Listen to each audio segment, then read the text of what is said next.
오늘 주시는 하나님의 말씀은 신약성경 마가복음 16장 1절에서 6절의 말씀입니다. 신약성경 84페이지 마가복음 16장 1절에서 6절의 말씀입니다. 하나님의 말씀을 봉독합니다. 안식일이 지나매 막달라 마리아와 야고보의 어머니 마리아와 또 살로메가 가서 예수께 바르기 위하여 향품을 사다 두었다가 안식 후 첫날 매우 일찍이 해 돋을 때에 그 무덤으로 가며 서로 말하되 누가 우리를 위하여 무덤 문에서 돌을 불려주리오 하더니 눈을 들어본즉 벌써 돌이 불려져 있는데 그 돌이 심히 크더라. 무덤에 들어가서 흰 옷을 입은 한 청년이 우편에 앉은 것을 보고 놀라매 청년이 이르되 놀라지 말라. 너희가 십자가에 못 박히신 나사렛 예수를 찾는구나. 그가 살아나셨고 여기 계시지 아니하니라. 보라, 그를 두었던 곳이니라. 아멘.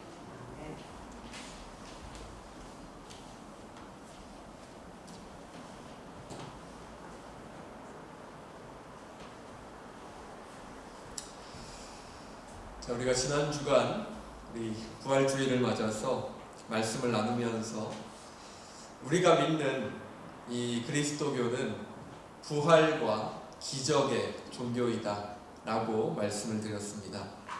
예수 그리스도께서는 분명히 십자가에 달려서 돌아가셨지만 3일 만에 다시 살아나셨고 진정한 하나님의 아들이시다라는 사실을 이 세상에 나타내어 주셨습니다. 오늘은 성경에 나타난 예수님의 부활 기사를 저희들이 다시 보면서 예수님께서 다시 살아나셨다는 이 성경의 증언을 우리가 어떻게 역사적인 사실로서 받아들일 수 있을지를 함께 살펴보도록 하겠습니다. 예수님의 부활 사건을 함께 살펴보면서 나는 예수님의 부활을 어떻게 생각하고 어떻게 바라보고 있는지를 다시 한번 생각해 보실 수 있기를 바랍니다. 예수 그리스도의 부활 사건은 예수님의 제자들조차도 믿지 못했던 그러한 사실이었습니다. 예수님을 따르던 여인들은 예수님을 사랑하는 마음을 가지고 예수님의 장례를 마무리하기 위해서 예수님의 무덤으로 갔다가 예수님께서 다시 살아나셨다는 그러한 소식을 듣게 되었지요. 예수님께서 다시 살아나셨다는 소식을 들었지만 그 소식을 천사로부터 들은 이 여인들도 이 사실을 받아들이지 못해서 아무것도 하지 못했다라고 성경은 증언하고 있습니다.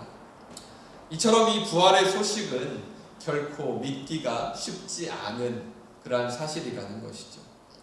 부활은 사람이 죽으면 다시 살아나는 것이 불가능하다라고 여겨지는 그것이 당연한 의학적 상식이라고 생각되는 이 시대에 그것을 믿기에는 참 많은 어려움이 있죠. 의학과 과학이 발전하면서 이러한 초자연적인 현상에 대해서 우리가 믿음 하나만을 가지고 그것을 믿기에는 참 많은 어려움이 존재하기 때문입니다. 그래서 오늘은 예수님의 부활 사건을 우리가 어떻게 역사적으로 실제적으로 일어났던 그러한 사건으로 바라볼 수 있는가에 대해서 우리가 함께 살펴보려고 합니다. 리처드 보컴이라는 분이 쓴 예수와 그 목격자들이라는 그러한 책을 제가 참고하고요. 우리 또 연세대학교에서 신학을 가르치시는 우리 김학철 교수님의 설명을 참고해서 우리 함께 나누도록 하겠습니다. 자, 우리 성경에 나타난 예수 그리스도가 우리가 살고 있는 이 시대의 역사 속에 실제로 존재했던 인물인가에 대한 연구가 있습니다. 그 연구 주제의 제목은 역사적 예수 연구라고 합니다. 그러니까 미국하고 캐나다 지역에서 아주 활발하게 이루어지고 있는 연구인데요. 이 연구가 미국 지역에서 활발하게 이루어지고 있는 이유는 이 미국에서는 이 예수님이라는 이 인물 자체가 이제 종교를 뛰어넘어서 하나의 문화적 아이콘이 되었습니다. 그러니까 이 예수 그리스도가 그리스도교의 예수 그리스도만이 아니라 그리스도교 신앙을 가지고 있지 않은 사람들에게도 문화적인 아이콘이 되었다라는 거죠. 그러다 보니까 이 예수님에 대한 연구가 아주 활발하게 이루어졌고요. 그러면서 1세기 팔레스타인에 살았던 예수님이 실존했던 인물이냐에 대한 연구가 많이 이루어졌습니다. 그런데 이 연구의 동기가 어떻습니까? 그리스도교 신앙을 가진 우리들이 보기에는 조금 어색하고 좀 인정할 수 없는 그러한 부분들도 사실은 많이 나타납니다.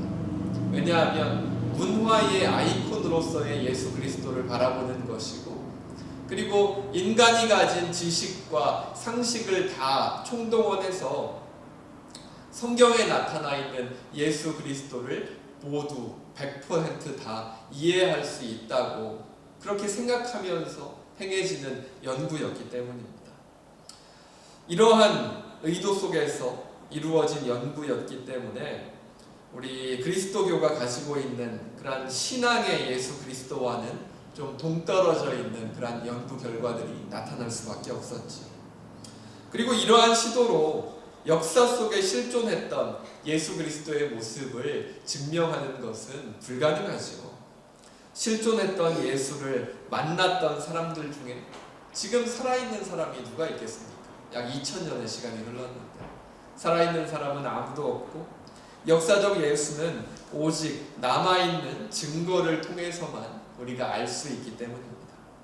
그렇기에 예수 그리스도와 부활을 역사적 사실로 받아들일 수 있는가에 대해서 이야기하면서 오늘 우리는 성경을 바탕으로 이 질문에 대해서 한번 대답해 보려고 합니다. 성경에는 예수님의 부활에 대한 많은 본문들이 존재하지요. 마태복음, 마가복음, 누가복음, 요한복음, 이 4개의 복음서가 예수님에 대한 이야기를 담고 있고요. 그리고 사도행전에는 사도 바울이 예수님을 만난 그러한 이야기가 담겨져 있죠. 이 성서에 있는 부활 증언들이 신뢰성이 있다고 생각하시나요? 예수님께서 다시 살아나셨다 라고 성경에서 이야기하고 있는데 이걸 우리가 신뢰할 수 있을까요? 그냥 믿어지십니까? 얼마나 이 성경의 주장을 신뢰하실 수 있으세요? 성경에 쓰여 있으니까 믿으면 되지 라고 생각하시는 분도 있죠. 그런 분들은 그냥 믿으시면 됩니다. 그렇죠? 네. 그게 그냥 믿으면 되죠. 그런데 요즘 시대에는 믿음만으로 예수 그리스도를 이야기할 수 있는 시대는 아닌 것 같습니다. 믿을 수 있는가? 어떤 근거를 가지고 믿을 수 있는가를 이 시대는 요구하기 때문입니다. 지성과 교양과 역사적 차원에서 예수 그리스도의 부활을 믿을 수 있는 근거가 우리에게도 필요하다라는 거죠. 그리스도교 신앙을 가지고 있지 않은 분이 우리한테 질문할 수가 있죠. 어떻게 죽은 사람이 살아날 수가 있느냐? 의학적으로, 과학적으로 그게 말이 되느냐? 너는 어떤 근거를 가지고 예수 그리스도의 부활을 나에게 전하고자 하느냐? 라고 물어볼 수 있죠. 그럼 뭐라고 대답하시겠습니까? 그냥 믿으십시오 라고 대답하시겠어요? 나는 그냥 그게 믿어지니까 당신도 한번 믿어보십시오 라고 대답할까요? 좀 부족하지요. 그렇게 대답할 수도 있겠지만, 우리가 예수 그리스도의 부활을 이야기하려면 이것을 그리고 역사적인 사실로 받아들이는 것에 대해서 이야기를 하려면 우리가 사실에 대한 것부터 이야기를 한번 해봐야겠죠. 사실은 뭘까요? 과거에 실제로 있었던 일, 현재에 있는 일을 나타냅니다. 그렇다면 과거에 실제로 있었던 일, 그리고 현재에 있는 일이 사실인데요. 그렇다면 있다, 없다 라는 것을 우리가 한번 생각해 볼까요? 자, 여기 종이로 만든 주보가 있죠. 그렇죠? 주보 보이시죠? 주보 다 들고 계시지 않습니까? 주보로 만들어진 이 종이는 높이가 있고요. 그리고 종이에 재질이 있고, 그리고 이 종이의 면적을 우리가 잴 수가 있습니다. 이 종이는 우리가 반복적으로 계속해서 발견할 수 있고요. 그리고 이것을 계량화시켜서 수치로 나타낼 수가 있습니다. 오늘 만든 주보는 몇 장이고, 주보의 면적은 얼마나 넓고, 이런 것들을 우리가 숫자로 다 나타낼 수가 있다는 거죠.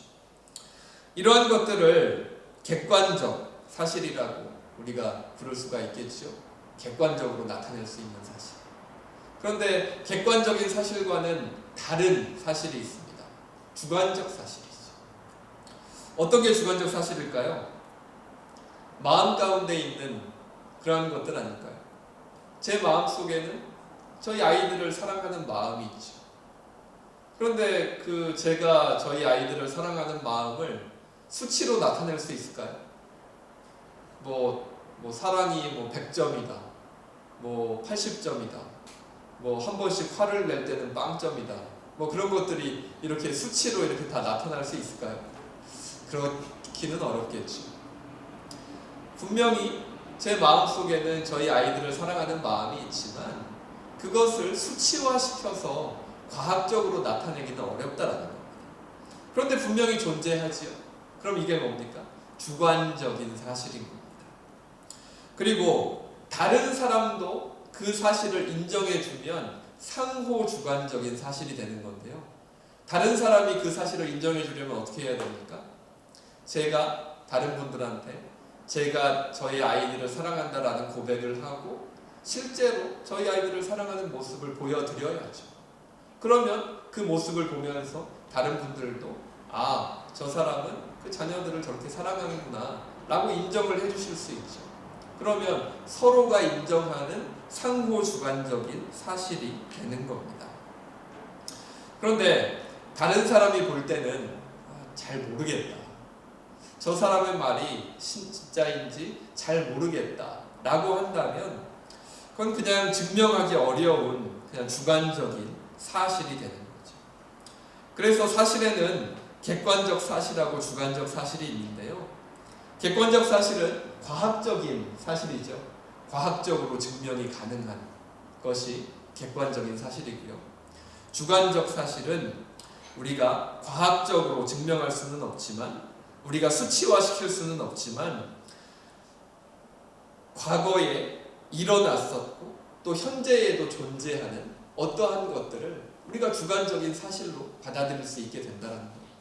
그러니까 역사적인 사실이 바로 이 주관적 사실의 영역 안에 들어가는 거죠. 역사적 사실은 뭐죠? 과거에 일어났던 일이고요. 그리고 조사되어 기록된 과거, 그러니까 해석이 들어가 있는 것이 바로 역사적인 사실인 겁니다. 아주 저명한 역사학자 중에 E.H. 카라는 분이 계시거든요. 아마 이름 들어보신 분 있을 것 같은데요. 이분이 이런 말을 했습니다. 역사란 역사가와 사실 사이에 부단한 상호작용의 과정이며 현재와 과거 사이에 끊임없는 대화다. 어떤 말인지 이해가 가시죠? 과거에 어떠한 역사적인 사실이 있는데 그것이 그냥 기록으로만 남아있는 것이 아니라 이것이 현재에 이르러서 어떻게 역사적인 사실로 받아들여집니까?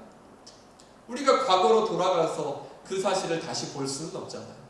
그러니까 현재에 있는 사람이 과거로 돌아가서 그 사실들을 살펴보면서 그 과거에 있었던 역사를 다시 해석해내는 것이 바로 우리가 지금 보고 있는 역사라는 거죠. 제가 얼마 전까지 논문을 쓰면서 제 논문의 주제가 약 한 500년 전에 살았던 중세 유럽에 계셨던 그런 종교개혁과 관련된 여성들에 관한 주제를 가지고 제가 논문을 썼거든요. 그러니까 제가 봤던 것은 500년 전의 자료를 제가 봤던 겁니다.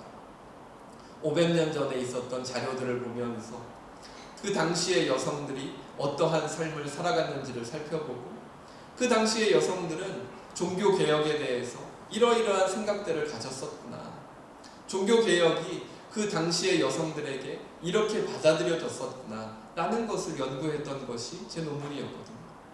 근데 그게 역사를 바라보는 방법이죠. 역사적인 기록이 남아있고 그것을 현재에 있는 사람이 그 기록을 바라보면서 과거에 있었던 것을 다시 재해석하는 것, 그것이 바로 역사를 바라보는 기본적인 자세라는 겁니다. 그래서 역사적인 사실은 뭡니까? 실제로 일어났던 그러한 일이 과거에 있었고요, 그리고 그것을 어떻게 해석했는지 그 해석들을 찾아서 그것을 다 같이 보는 것이 바로 역사적인 사실을 바라보는 방법이라는 겁니다. 그러면 이 역사적인 사실은 과학적으로 증명이 불가능하다라고 말씀드렸는데요. 그럼 이 역사적인 사실을 우리가 어떻게 바라보고 그것이 사실인지를 어떻게 판단해야 될까요? 두 가지 방법이 있는데요. 첫 번째 방법은 그 일이 실제로 일어나지 않았다고 가정해 보는 겁니다. 어떠한 역사적인 사실이 있는데 그 일이 실제로 일어나지 않았다라고 한번 생각해 보는 거예요. 자, 우리 한글을 누가 만드셨죠? 세종대왕. 네, 세종대왕님이 만드셨죠. 네. 근데 세종대왕님이 한글을 안 만들었다고 한번 가정을 해볼까요? 그러면 그러한 역사적인 그러한 사실들을 우리가 살펴봤을 때 풀어야 될 숙제가 더 많을까요? 풀리지 않는 숙제가 더 많을까요? 세종대왕이 한글을 만들지 않았다라고 생각하면 네, 풀리지 않는 것이 더 많습니다. 네, 왜 그럴까요? 세종대왕이 정말 일을 많이 했다 그러죠. 일이 너무 많아가지고 그 눈까지 실명이 될 정도로 정말 이렇게 일 중독에 빠져 있었던 정말 특이한 그러한 왕이었죠, 세종대왕이. 그러니까 그렇게 바쁘게 살았던 것을 생각하면 세종대왕이 한글을 직접 만들지는 못했을 거다라고 우리가 생각해 볼 수는 있을 것 같아요. 그런데 그렇다고 해서 세종대왕이 훈민정음을 창제했다라는 그러한 증거들이 사라지지는 않습니다. 그러니까 우리가 가정은 해볼 수 있지만 그렇게 되면 다시 풀어야 되는 숙제들이 너무나 많아지는 거예요. 왜냐하면 세종대왕이 한글을 만들었다라는 증거가 우리의 역사 속에 너무나도 많기 때문이죠. 많은 사람들의 증언이 있고 처음에 한글이 만들어졌을 당시의 책이 아직도 남아있고 그러한 것들을 통해서 분명히 한글은 세종대왕이 만들었다라는 것이 역사적으로 증명이 되고 있다는 거죠. 그러니까 그러한 역사적인 사실에 대해서 생각할 때 그 일이 일어나지 않았다라고 가정해 보면, 그리고 그 일이 실제로 존재하지 않았다고 믿을 때 풀리지 않는 것이 더 많다, 풀어야 될 숙제가 더 많다면 그 일은 실제로 일어났었다라고 믿는 것이 더 합리적이라는 거죠. 그렇죠? 그러니까 모든 증거들을 다 무시하면서 그 일이 일어나지 않았다라고 믿는 것이 합리적인 것이 아니라 정말 풀어야 될 숙제가 더 많다면 그냥 그 일은 일어났던 일이다 라고 생각하는 것이 합리적일 수 있다는 겁니다. 두 번째 방법은 뭘까요? 어떤 것이 역사적인 사실이라고 하면 그것에 대한 증언이나 기록이나 고고학적 유물들이 일관성 있고 적절한가를 살피는 겁니다. 그러니까 증거가 적절한지를 살피는 거죠. 세종대왕의 훈민정음 창제에 대한 기록이나 증언, 유물들이 일관성이 있고 그것이 역사적으로 가치가 있는 증거들이냐라는 것을 따져보는 겁니다. 증언이나 기록, 역사적인 유물들의 자료들이 일치하는지, 가짜로 혹시 꾸며져 있는 부분은 없는지, 그러한 것들을 확인하면서 역사적인 증언이나 기록들이 대부분 다 일치한다면 그 일은 실제로 일어났다고 믿는 것이 합리적이라는 거죠. 세종대왕의 한글 창제에 대한 여러 가지 기록들과 증언들과 자료들이 있는데 거기에서 뭐 일치가 되지 않는다든지 뭐 거짓 증언이 있었다든지 그러한 것들이 두드러지게 나타나지 않는 이상은 그러한 자료들이 일치한다면 실제로 그 일이 일어났다라고 믿는 것이 합리적이라는 거죠. 자, 그렇다면 이제 예수 그리스도의 부활이라는 이 역사적 사실은 그럼 우리가 어떻게 바라보아야 되겠습니까? 부활에 대한 증인과 증언은 어디에 있죠? 신약성경 전체가 다 예수 그리스도의 부활에 대한 증인이고 증언입니다. 왜냐하면 부활이 없었다면 예수님에 대한 이 복음서도 쓰여지지 않았을 것이고요. 그리고 신약성서도 쓰여지지 않았을 수 있기 때문입니다. 어떤 분은 복음서를 비교해보면 부활에 대해서 믿을 수가 없다라고 말합니다. 그렇게 말씀하시는 이유는 4개의 복음서가 전하는 부활의 소식이 다 다르기 때문입니다. 기록들이 다 일치하지 않는데 어떻게 그 사실을 믿을 수가 있냐는 거죠. 그리고 실제로 복음서의 기록이 다 일치하지 않습니다. 표를 보시면요, 예수님께서 부활하실 때의 상황을 보여주는 건데요, 마태는 2 여인이고요, 그리고 1명의 천사가 나타납니다. 그리고 이 여인들이 예수님을 직접 만나고 발을 붙잡고 경배했다라고 말합니다. 마가는 여인 3명이고요, 무덤에서 한 천사가 아니라 청년을 만났다고 되어 있고요, 여성들이 무서워서 아무것도 하지 못했다라고 말합니다. 누가는 3명이고요, 살로메 대신에 요한나가 등장합니다. 그리고 무덤에서 만난 것은 화려한 옷을 입은 2 남자고요. 그런데 예수님을 처음으로 만난 건 누구냐면 엠마오로 가는 2 남성 제자입니다. 여성들이 아니고. 요한복음은 막달라 마리아 1명이 무덤을 찾아갔다고 되어 있고요. 그리고 이 마리아가 베드로와 요한에게 무덤이 비었다고 말했고 베드로가 무덤으로 들어갑니다. 거기에 흰옷 입은 천사 2명이 있었고 그리고 나중에 예수님을 만나게 되죠. 어떻습니까? 내용이 다 다르죠? 내용이 이렇게 다 다른데 부활을 진짜 믿을 수 있냐? 라고 말할 수 있습니다. 그런데 모두 다르기 때문에 신뢰성이 떨어지는 걸까요? 아닙니다. 이 복음서의 내용이 모두 다른 이것이야말로 부활의 소식이 진실이라는 것을 우리에게 나타내 주는 겁니다.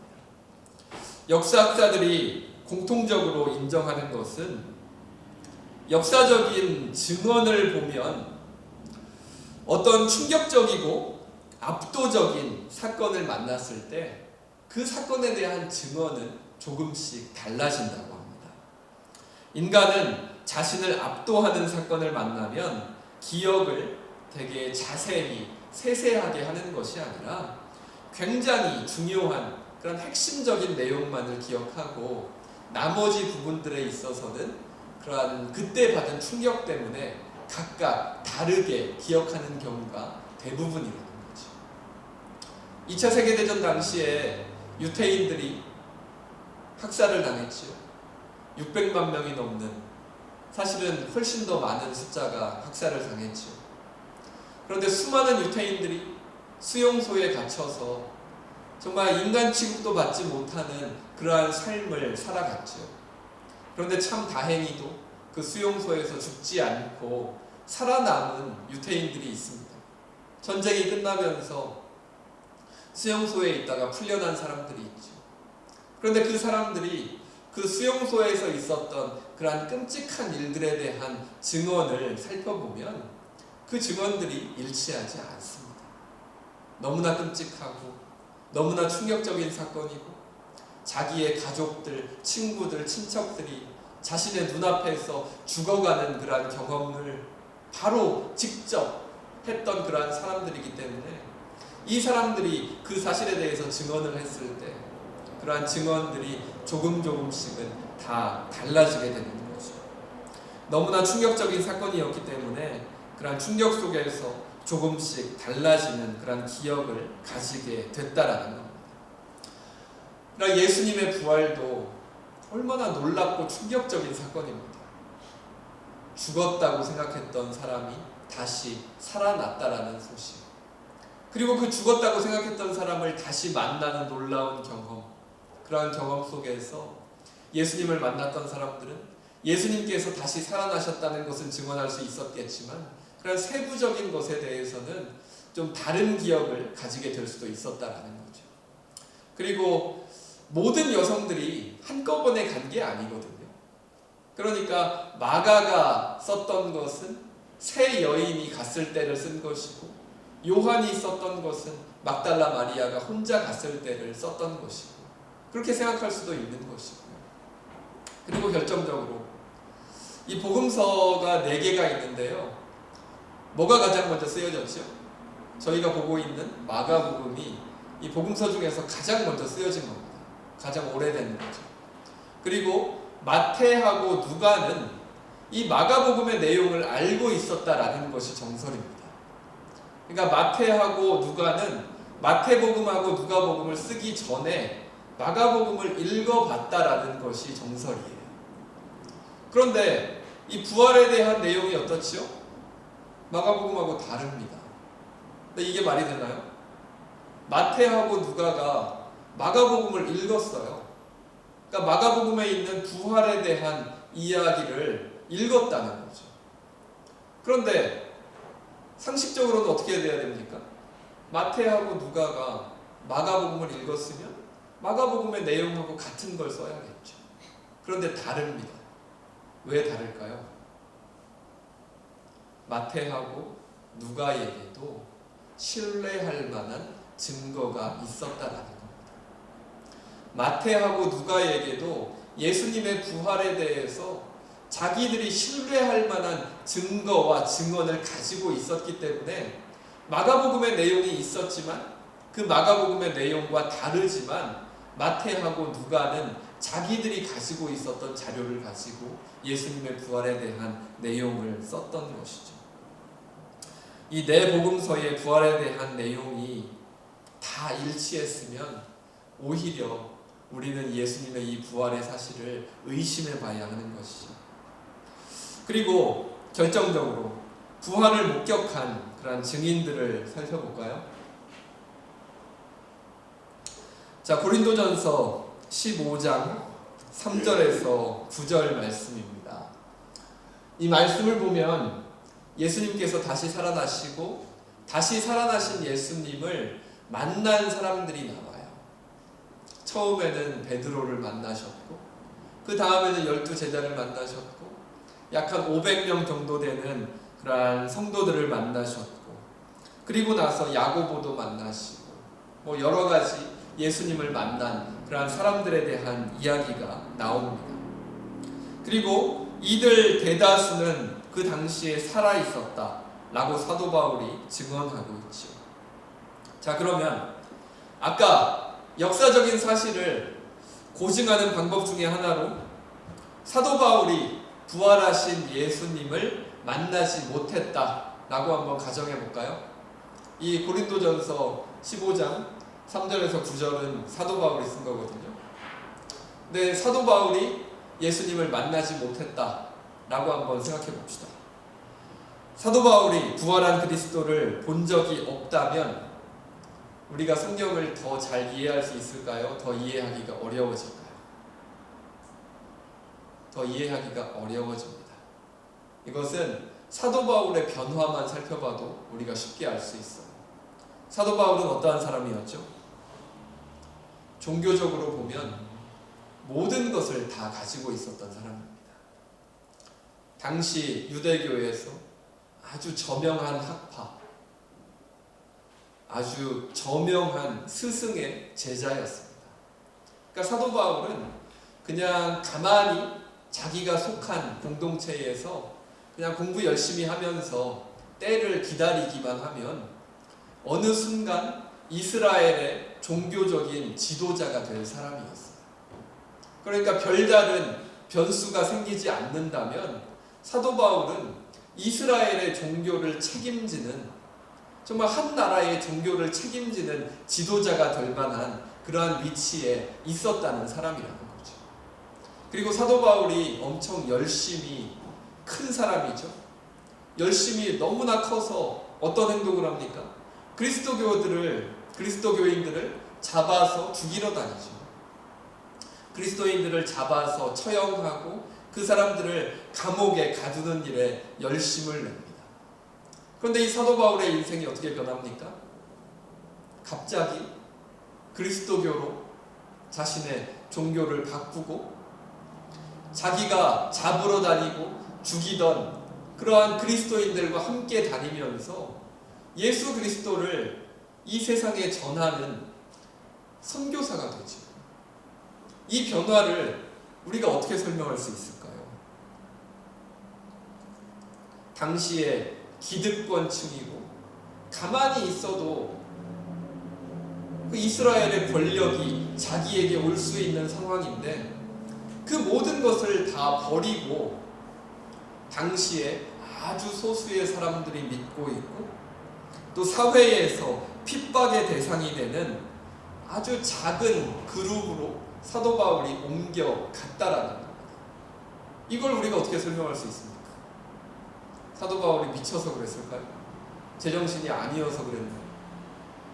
어떠한 이유가 있었겠죠.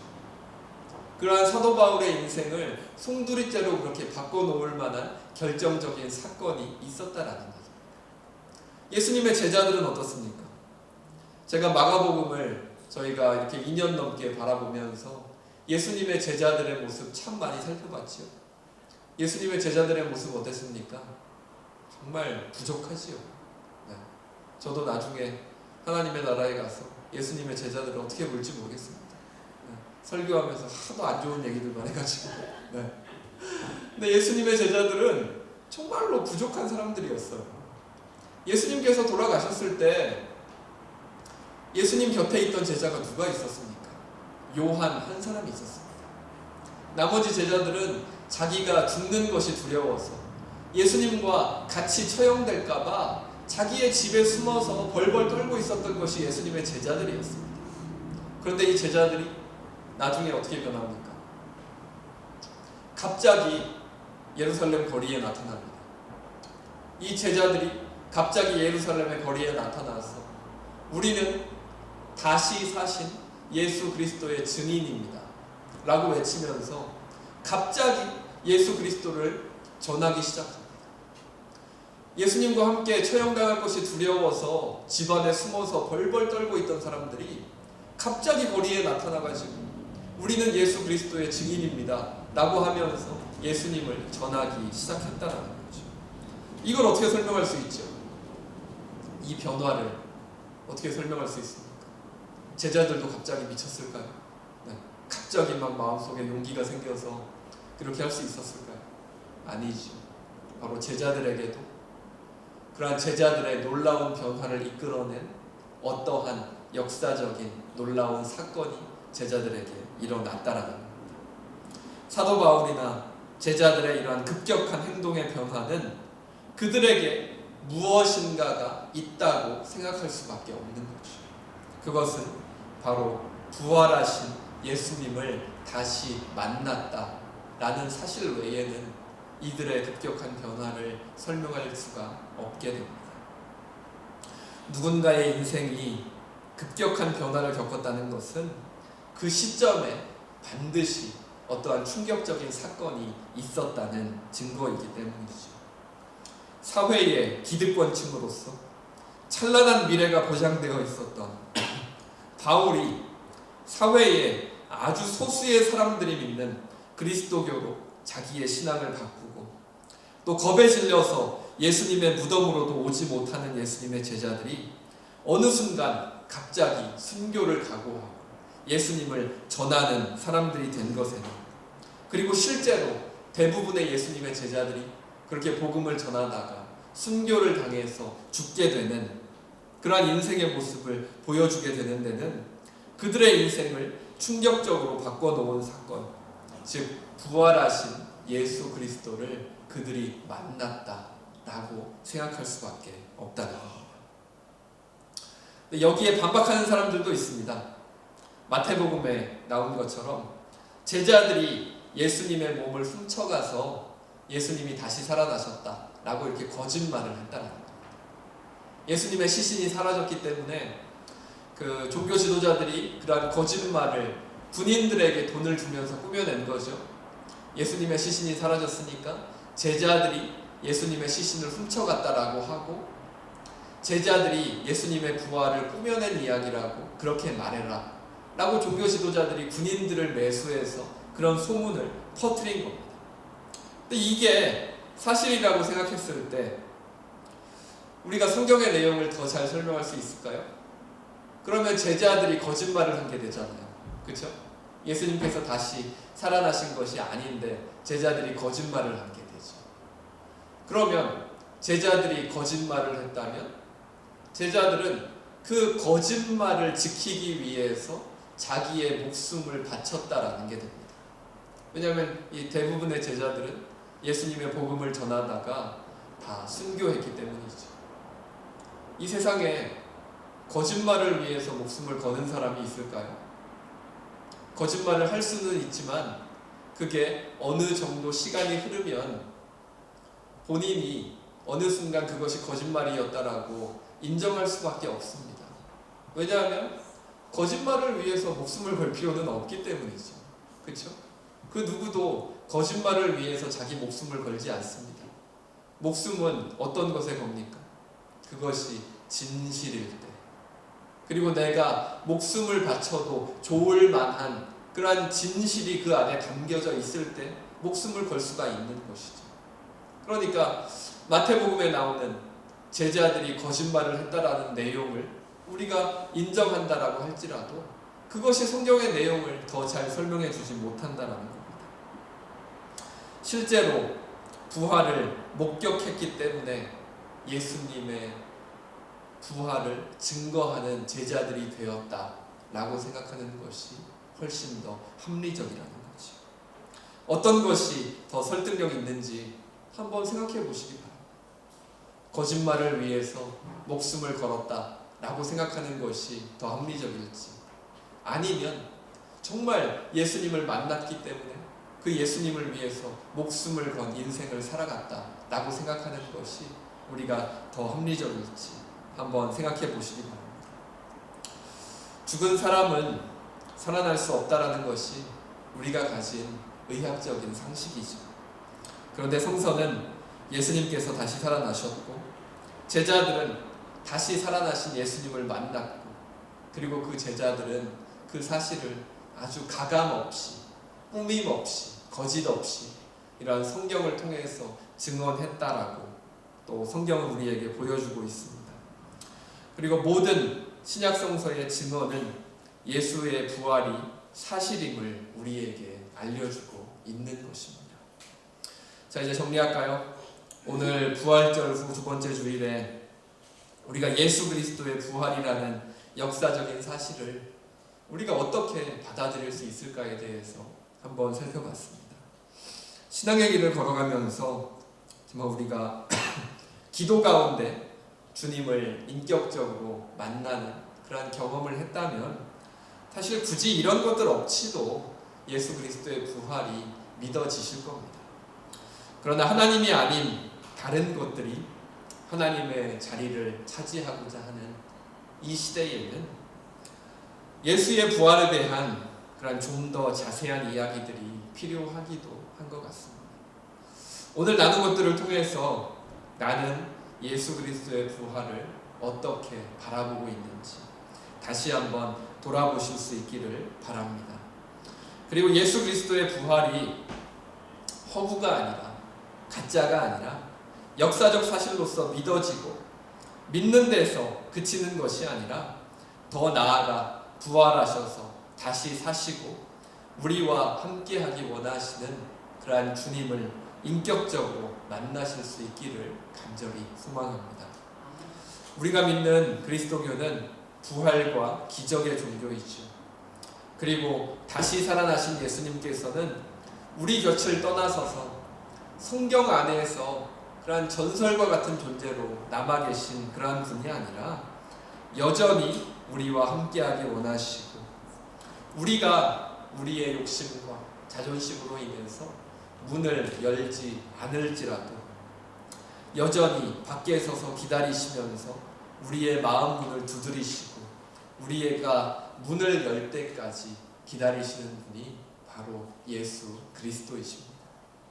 성경 안에만 계신 분이 아니라 다시 살아나셨고 지금까지도 살아계시고 우리를 찾아오시고 우리와 함께하기를 원하시고, 우리가 우리의 마음 문을 열지 않을지라도 우리가 그 마음 문을 열어줄 때까지 아주 오랫동안 참으시면서 기다리시면서 우리를 바라보고 계신 분이 바로 예수 그리스도라는 것이죠. 우리가 마음 문을 열고 그 예수 그리스도를 만날 수 있다면, 그 예수님과 인격적인 교제를 시작할 수 있다면, 오늘 함께 나눈 그러한 내용들이 뭐가 중요하겠습니까? 예수 그리스도를 내가 직접 만날 수 있다면 증거가 뭐가 필요하겠습니까? 내가 증거가 되는 것이죠. 내가 예수 그리스도를 만났다라는 것이 그 누구도 부인할 수 없는 증거가 되는 것이고, 나의 평생에 예수님과 함께 살아갈 수 있는 힘을 거기에서 얻게 되는 것이죠. 역사적인 예수가 아니라 지금도 살아계셔서 우리와 함께하기 원하시는 예수님께 마음의 문을 열어드릴 수 있기를 간절히 바랍니다. 그리고 부활하신 예수님을 인격적으로 만나시고 교제하심으로 주님과 함께 이 세상의 길을 걸어가실 수 있기를 간절히 바랍니다. 자, 우리 말씀을 기억하면서 함께 기도하겠습니다. 우리 시간 기도할 때 우리 예수 그리스도의 다시 살아나심을 바라보면서 기도하면 좋겠습니다. 예수님께서는 역사적인 기록으로만 남아 계신 분이 아닙니다. 다시 살아나셨고 지금도 살아계셔서 우리와 함께 하기를 원하시는 분이시죠. 그리고 우리가 문을 열어드리지 않아도 여전히 밖에 서서 우리를 오래 참고 기다려주시는 분이십니다. 이 시간 기도할 때 나는 부활하신 주님을 인격적으로 만나고 있는지 돌아보실 수 있기를 바랍니다. 나의 마음과 생각 속에 역사적인 예수로만 머물러 있지는 않은지, 나와 함께 하기 원하시는 주님께 여전히 나의 마음 문을 닫아놓고 있지는 않은지, 나의 마음을 돌아보면서 다시 사신 예수 그리스도를 만나고 인격적인 교제 속에 주님과 함께 할 수 있기를 간구하면서 이 시간 우리 함께 마음을 모아서 기도하겠습니다. 기도합니다. 사랑의 주님, 감사합니다. 저희들 부활절 두 번째 주일을 주님과 함께 예배하며 다시 살아나신 예수 그리스도를 바라보게 하시니 참으로 감사합니다. 주님께서는 다시 살아나셨고 역사적인 예수로만 남아 계신 것이 아니라 여전히 살아계시고 저희들을 찾아오시고 저희들이 마음 문을 열기를 오래 참으시며 기다리시는 분임을 믿습니다. 저희들의 욕심으로, 저희들의 자존심으로, 저희들의 세상적인 가치와 기준으로 예수님께 마음 문을 열지 못했던 그러한 모습들이 저희들 가운데 있을 줄로 압니다. 이 시간 저희들을 기다리시고 저희들을 바라보시는 예수 그리스도를 바라보며 저희들의 마음 문을 열기 원합니다.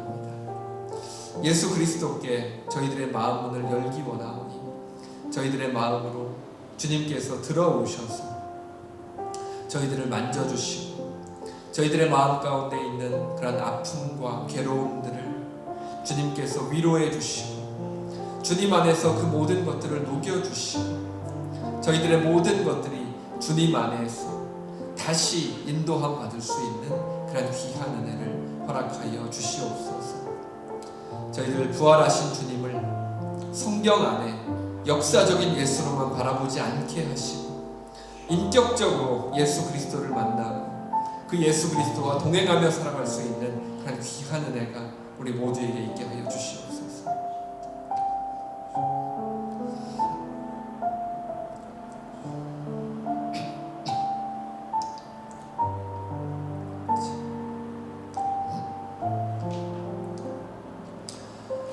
기도하겠습니다.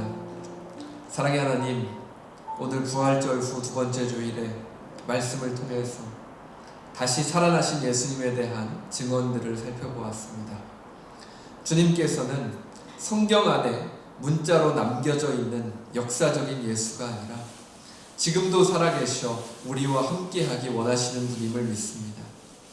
나는 예수님을 믿으며 살아가는 그리스도인이라 하면서 예수 그리스도를 어떻게 바라보았는지 지금 이 시간 나의 마음과 생각을 돌아보게 하시고, 말로는 예수님을 믿는다 하지만 나의 마음으로는 예수님을 향한 문을 닫고 있지는 않았는지 다시 한번 나를 돌아보게 하여 주시옵소서. 예수 그리스도의 다시 사심이 나의 마음속에 믿어지게 하시고, 다시 사셔 나와 함께하기 원하시는 예수님께 나의 마음 문을 열고 인격적인 교제를 통해 주님과 함께 살아가는 은혜롭고 복된 인생의 길을 걸어가게 하여 주시옵소서. 코로나 사태가 장기화되면서 여전히 우리의 삶의 자리에 또 전 세계적으로 너무나 큰 어려움들이 많이 있습니다. 우리의 삶의 자리에도 많은 어려움들과 아픈 마음들이 있습니다. 우리의 마음의 중심을 보시고 우리의 상황과 환경을 아시는 주님께서 저희들에게 찾아와 주시고, 저희들의 가정으로 찾아와 주시고, 저희들의 자녀들에게 찾아와 주셔서, 그리고 전 세계에 퍼져 있는 그런 큰 아픔과 고통의 순간들 가운데 주님께서 함께하여 주셔서 다시 사신 주님을 만나고 그 주님과 함께 회복의 길을 걸어갈 수 있는 귀한 은혜가 있게 하여 주시옵소서. 어려움 속에서도 늘 함께 해주심에 감사하며 저희들 마음을 담아서 귀한 예물을 하나님께 드리오니 이 예물이 사용되는 곳에 주님의 사랑과 은혜가 나타나게 하시고, 경제적인 어려움이 없도록 우리 모두의 각 가정을 주님께서 채워 주시옵소서. 무엇보다 기도하며 치유를 바라며 예수 그리스도를 바라는 그러한 모든 분들의 몸의 아픔과 마음의 아픔 가운데 주님께서 함께하여 주셔서 하루하루 더 건강해지고 회복되어 갈 수 있는 은혜를 허락하여 주시옵소서. 주님께서 함께하여 주시기를 간구하오며 이 모든 것 주 예수 이름으로 간절히 기도합니다. 아멘. 이제는 우리 주 예수 그리스도의 은혜와 하나님의 사랑과 성령님의 감동, 감화, 인도하심이 지금도 살아계셔 우리와 함께하기 원하시는 주님께 마음 문을 열고 교회로, 가정으로, 이 세상으로 다시 나아가기 원하는 모든 성도들과 그 삶의 자리와 자녀들 가운데 지금으로부터 영원토록 함께 하시기를 간절히 축원하옵나이다. 아멘.